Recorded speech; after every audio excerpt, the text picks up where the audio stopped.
परमात्मा बंदी छोड़ कहते हैं भाई भक्ति करा करो गणी गणी। और ये समय ये दाव फिर नहीं लगेगा। मनुष्य जीवन की प्राप्ति ऊपर से वो सही भक्ति मंत्र भक्ति की साधना प्राप्त होना, ये एक दाव लग गया आपका। और पाछे फिर पछताओगे जब चला चली हो जाए, मरते नोकेंगे ठाओ ठाओ। तो ऐसे ही इन्होंने जो हठ योग किए इनको कुछ नहीं प्राप्त हुआ। इसने कह रखा है कि ना वेदों में वर्णित विधि से 11वें अध्याय के 47-48 श्लोक में गीता जी में, ना वेदों में वर्णित विधि से, न यज्ञों से, न जप से, न तप से, न किसी मंत्र से, मैं किसी प्रकार से भी मेरी प्राप्ति मेरे दर्शन नहीं हो सकते। इसी कारण से इन्होंने हठ योग किए, काल के न दर्शन दिए नहीं, क्योंकि इन्हें बीज बबूल का बोल रखा, इन साधना ब्रह्म की ये कह मैं दर्शन दूं को ना। तो ये यहां पर आंट लगी रही। तो इन्होंने अपना अज्ञान सिद्धांत बनाकर समाज में प्रवेश कर दिया कि परमात्मा निराकार है, वो दिखाई थोड़ा देता है, तो सबने मान लिया। इसी आधार से चाणक्य ऋषि ने साधना की, हठ योग किया। परमात्मा तो मिलना था ही नहीं, मिला नहीं, एटम बम बन गया, सिद्धियां आ गई, इतनी सिद्धियां आ गई। कहते हैं 1 सेकंड में सभी इन 7 लोगों ने नष्ट कर दे, अतल उतल पताल इनमें एक वचन से सबके सब उससे भय मानने लगे। बताइए थे ऋषि जिन डरते पीछे लाग रहे थे।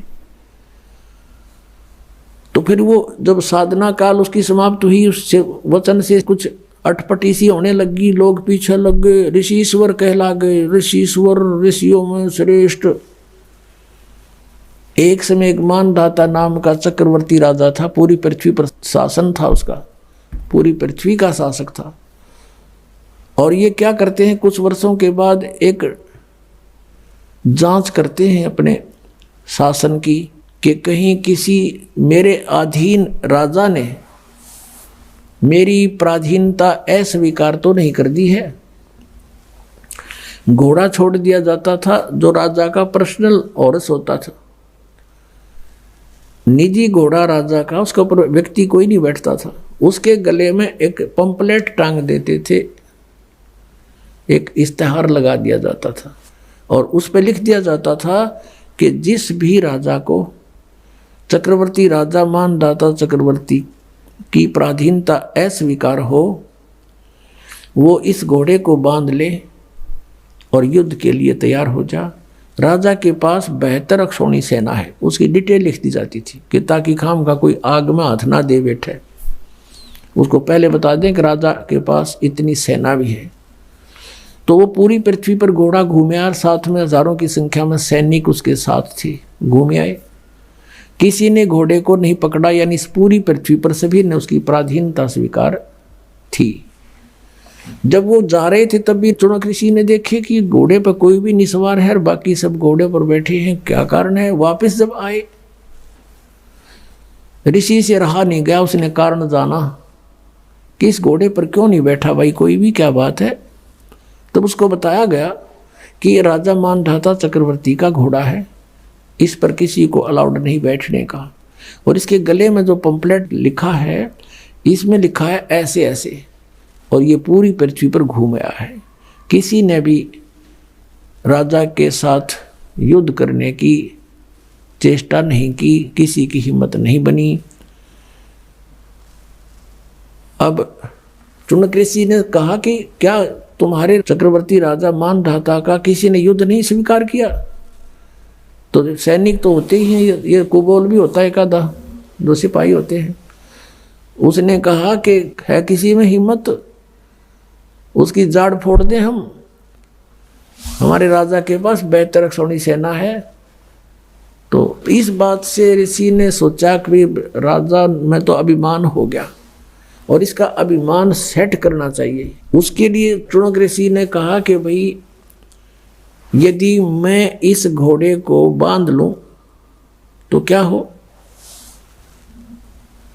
तब वो सैनिक कहने लगे कि अभी बताया था आपको क्या होगा कि राजा का युद्ध करना पड़ेगा। तो उसने कहा चुनक ऋषि ने कि मैंने राजा का युद्ध स्वीकार कर लिया। अब वो सैनिक कहने लगे, रे कंगले, तेरे दाने खाने को नहीं, और युद्ध करेगा तुम महान दाता चक्रवर्ती राजा के साथ, अपनी माला जप ले चुपचाप, क्यों तेरी सहमत आई है। तो चुनक ऋषि ने कहा कि भी कोई बात नहीं, मेरे भाग्य में ऐसा ही होगा, मैंने युद्ध स्वीकार कर लिया और बांध दो घोड़ा मेरे इस वृक्ष के साथ में। अब वो तो तैयार बैठे थे, उन्हें बांध दिया घोड़ा, जाकर बता दिया राजा को कि आपका युद्ध चुनक ऋषि ने स्वीकार कर लिया। मंत्रियों ने सलाह दी कि राजन, आज एक व्यक्ति की हिम्मत हुई है, कल दूसरा इसी तरह गर्दन उठाएगा। हे राजन, ये तो रास्ता पड़ गया। और कहते हैं अंग्रेजी में nip the evil in the bud, कि बुराई को इसको शुरुआत में ही खत्म कर देना चाहिए। इस आधार से औरों को भय पैदा करने के लिए मानदाता चक्रवर्ती राजा ने अपनी 72 करोड़ सेना का, 72 अक्षौणी सेना को समझने के लिए, स्वाभाविक समझ लो 72 करोड़ सेना को 18 करोड़ की 4 टुकड़ी कर ली। प्रथम टुकड़ी एक बार 18 करोड़ सैनिक भेज दिए एक व्यक्ति को मारने के लिए। उधर से उस काल के पुजारी ने, चुनक ऋषि ने, अपने सारे जीवन की साधना का एटम बम बना लिए, चार पुतली तैयार कर ली वचन से, और एक पुतली छोड़ दी, 18 करोड़ सेना का नाश कर दिया। राजा ने दूसरी टुकड़ी भेज दी, ऋषि ने दूसरा पुतली छोड़ दी, 18 करोड़ का उसने नाश कर दिया। ऐसे 72 करोड़ सेना का उस चुनक ऋषि ने विनाश कर डाला। अपने आत्माओं, वो ऋषि था, उसके सिर में दर्द था राजा के साथ पंगा लेना, साधुओं का काम अपना होता है, लेकिन इस काल ने ये करवाना होता है। रिमोट इसके हाथ में है, इनको एटम बम बना लेता है, और फिर इनके किए हुए कर्म इन्हीं के सिर पे रख देता है। अब चुनक ऋषि ने जो ओम नाम का जाप और हठ योग किया, उससे उसका तप बन गया, और ओम नाम के जाप से ब्रह्मलोक के लिए अधिकारी बन गया। और जो उसके बाद उसका पुण्य वहां समाप्त हो लेगा, ब्रह्मलोक में जाने के बाद वापस आएगा, पृथ्वी पर राजा बनेगा, तब से राज्य प्राप्त होता है। और जो उसने अपनी वचन से 72 करोड़ सेना का नाश कर दिया, उसका दंड भी उसको भोगना पड़ेगा। चाहे कोई वचन से मारो, चाहे कोई विष देकर मारो, चाहे कोई गोली से मारो, लाठी से मारो, वो अपराधी है। परमात्मा उसको अवश्य दंड देता है। और यहाँ का विधान है कि जैसे कर्म जिसने किए हैं दोनों भोगने पड़ेंगे। आपके दोनों अकाउंट ओपन हैं, बुरे अलग डिपॉजिट होते हैं और अच्छे अलग जमा होते हैं, और दोनों भोगने पड़ेंगे। जब ये ऋषि अपने सब पुण्यों का नाश कर लेगा और राज्य भी भोग लेगा, उसके बाद ये कुत्ते की योनि में जाएगा, इसके सिर में कीड़े पड़ेंगे, और फिर ये सिर मारता फिरा करेगा। एक साधु और उसका शिष्य जा रहे थे, रास्ते में एक मछियारा मछली पकड़ रहा था और जाल भर के बाहर डाल देता था, तड़प तड़प के मर रही थी। उस शिष्य ने पूछा, हे गुरुदेव, इस अपराधी प्राणी को क्या दंड मिलेगा? गुरुजी चुप रहे कि आजा बेटा, फिर कभी बताऊंगा। 4-5 वर्ष के बाद गुरु शिष्य दोनों कहीं से गुजर रहे थे। वहां एक हाथी का बच्चा उछल कूद मचाता हुआ और 2 पेड़ों के बीच में फंस गया।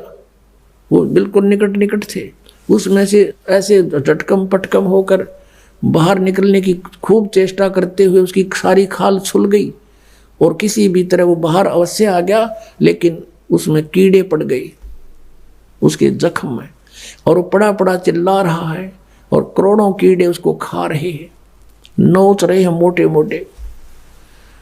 तब शिष्य ने पूछा कि हे गुरुदेव, इस प्राणी को कौन सा दंड भोगने को मिल रहा है?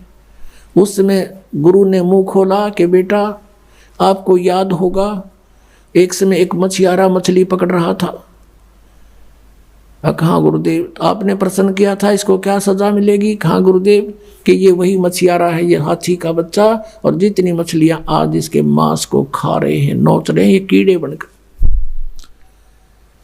तो पुण्यात्मा, श्रीमद् भगवत गीता अध्याय नंबर 7 के श्लोक नंबर 29 में कहा है कि जो तत्ब्रह्म से और पूरे अध्यात्म ज्ञान से और सभी कर्मों से परिचित है, वो व्यक्ति केवल जरा और मन से ही छूटने का प्रयत्न करता है। तो ये अखिल कर्म, ये सारे कर्म ऐसे समझने पड़ेंगे अपने। परमात्मा ने लिखा है कि तुमने उस दरगाह का महल नहीं देखा और धर्मराज के तिल तिल का लेखा। आज तुम गलतियां करते हो, रिश्वत लेते हो, किसी के साथ 100 मिलावट करते हो, डाके मारते हो, चोरी करते हो, एक एक तिल का हिसाब होगा वहां पर।